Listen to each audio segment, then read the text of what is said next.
السلام علیکم ورحمت الله. دغه کور چې ده د څلورو یتیمانو د دوه کونډو ده.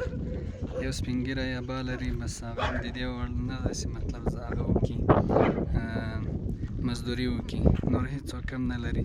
کوم کومک چې له برمنګهم نه محمد داود رالېږلی و هغه به انشاءالله همدغلته موږ ورکړو. داسې دي یتیمان دي، سرپناه څوک نه لري. دغه وړکۍ دغه خپله نیا ده، دا د دې ماشومانو چې دا نیا ده، نور کور کې هېڅوک هم نه لري. او دغه کس چې ده هغه سوی ده، شهید سوی ده.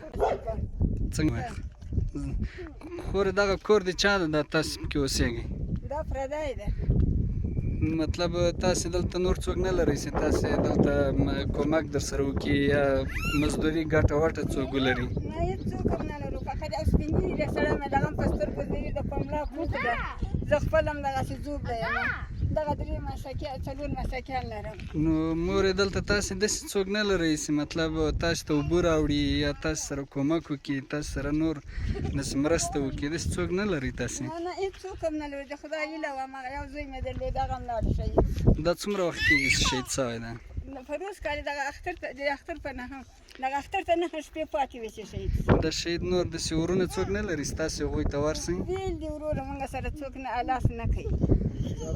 ځاله دی اوکې. لاس یې کولی ولې به داسې وي. دغه پیسې دي چې محمد داود له برمنګهم نه رالېږلي دي، دغه شهیدان زمن دي داود. نو هر یو د یتیم ته 6,000 روپۍ ورسېږي. نو دغه روپۍ دي او کوم امانت چې را رسېدلي و 6,500 افغانۍ هر یو هغه یتیم ته رسېږي.